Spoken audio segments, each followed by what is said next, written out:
आकाश supersonic missile को अपने वर्तमान स्वरूप तक विकसित होने और सेना को मिलने में 30 साल लग गए, जबकि वायुसेना को इसका हवा से जमीन में मार करने वाला वर्जन 2012 में ही सौंप दिया गया था।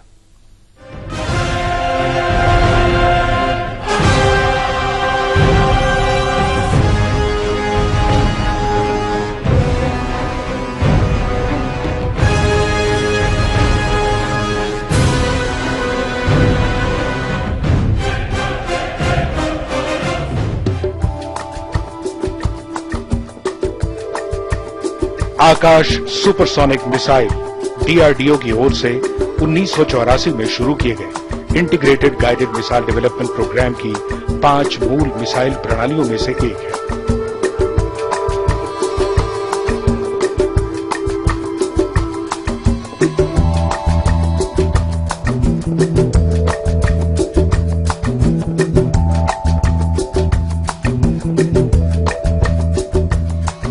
ये मिसाइलें 1970 के दशक में लाई गई मिसाइलों का स्थान लेंगी। इसकी पूरे सिस्टम का डिजाइन और डेवलपमेंट डीआरडीओ ने किया है।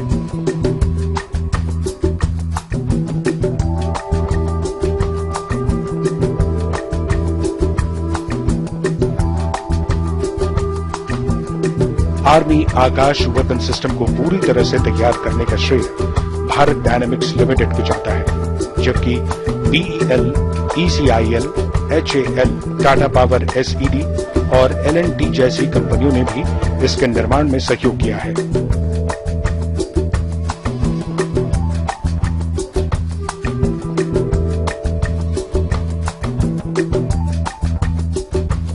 रक्षा मंत्रालय के अधिकारियों का कहना है कि थाईलैंड और बेलारूस जैसे कई देशों ने आकाश में रुचि दिखाई है।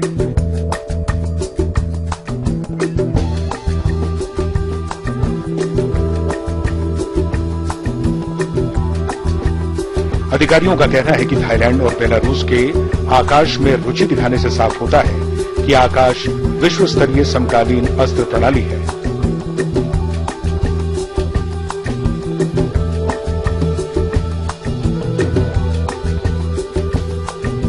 और डीआरडीओ इसके लिए प्रशंसा का हकदार है। अधिकारियों के मुताबिक डीआरडीओ इसलिए भी प्रशंसा का हकदार है क्योंकि उसकी यह तकनीक बाकी तकनीकों की तुलना में 96% स्वदेशी है।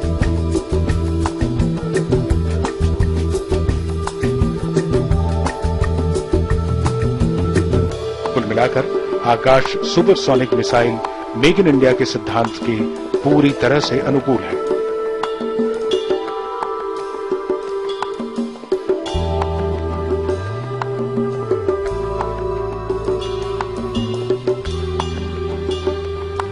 आकाश को डेवलप होने और सेना में शामिल होने में लगे लंबे वक्त के बारे में वैज्ञानिकों का कहना है कि state of the art system बनाने में इतना वक्त लग ही जाता है।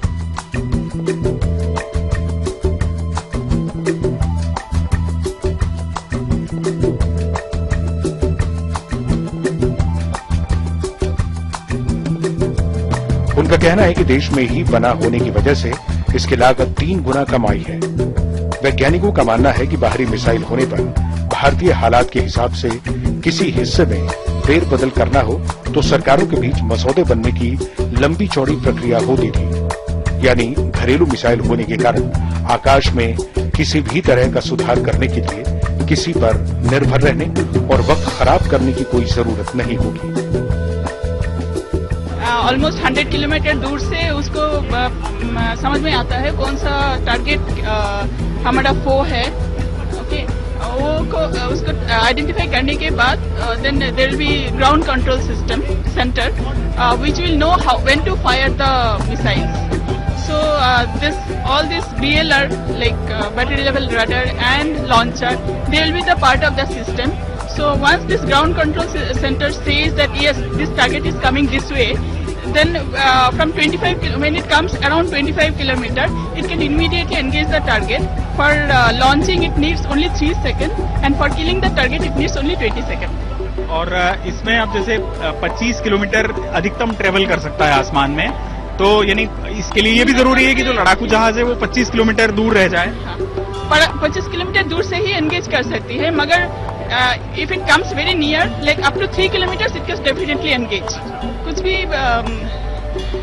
Means if you want little bit of change, कुछ भी चेंज चाहिए तो you have to go and you have to have a big MOU and all that. But for us, we are available here anytime. We can do anything. Enemy aircraft की बात कर रहा हूँ या किसी भी ऑब्जेक्ट की बात कर रहा हूँ, इनको ये रडार के पास कैसे सूचना आती है, अगर आम आदमी के दृष्टिकोण से आप समझाना चाहें इसको? There is some intelligence depending on the target type and all. Intelligence are there in the surveillance radar, which can detect, yes, this is the enemy radar. मतलब कुल मिला के इलेक्ट्रोमैग्नेटिक वेव्स को रियलाइज करने का की ही करेक्ट वही yes. चलिए, बहुत बहुत शुक्रिया और बधाई आपको. Thank you. चलिए, तो ये थी चक्रवर्ती मधुमिता जी, जो कि हमें बता रही थी कि साइंटिस्ट हैं, किस तरीके से एक राडार काम करता है और जिस तरीके की चीजें इन्होंने हमें बताई कि महज कुछ सेकंड्स में ही दुश्मन के ऑब्जेक्ट को आइडेंटिफाई करके ये ध्वस्त कर सकता है. जाहिर तौर पर सेना की जो क्षमताएं हैं जमीन से आसमान में वार करने की, उनमें आमूलचूल परिवर्तन होगा. इस समय दिल्ली से कैमरामैन मन्नू के साथ आशुतोष भाटिया. आकाश सुपरसोनिक मिसाइल के कमांड पोस्ट व्हीकल के अंदर जाकर हमारे संवाददाता आशुतोष भाटिया ने यह जाना कि आखिर कैसे स्क्रीन और बाकी उपकरणों पर दुश्मन के जहाज को नोटिस किया जाता है और आदेश आगे प्रसारित किया जाता है. इस वक्त हम जिस वाहन के अंदर हैं, ये कमांड पोस्ट व्हीकल है. कमांड पोस्ट व्हीकल क्या होता है हम आपको समझाते हैं.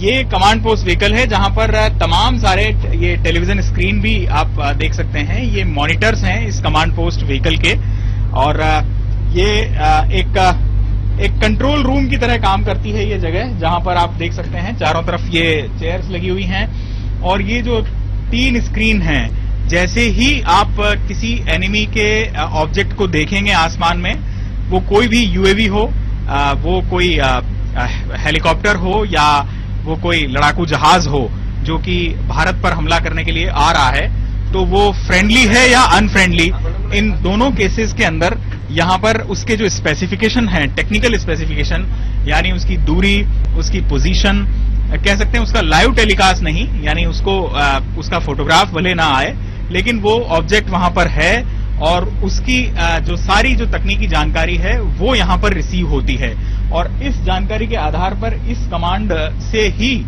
वो आदेश जारी किए जाते हैं, जिनके आधार पर सीधे तौर पर फायर किया जाता है उस आकाश मिसाइल सिस्टम को और दुश्मन का जो जहाज है उसको खत्म कर लिया जाता है. तो यहां से वो सारी चीजें संचालित होती हैं और यहीं पर जो सेना के कर्मी हैं वो इस आकाश सिस्टम चूंकि अब सेना को मिल चुका है तो इस पर बैठकर काम करेंगे. इस समय दिल्ली से कैमरामैन मन्नू के साथ आशुतोष भाटिया.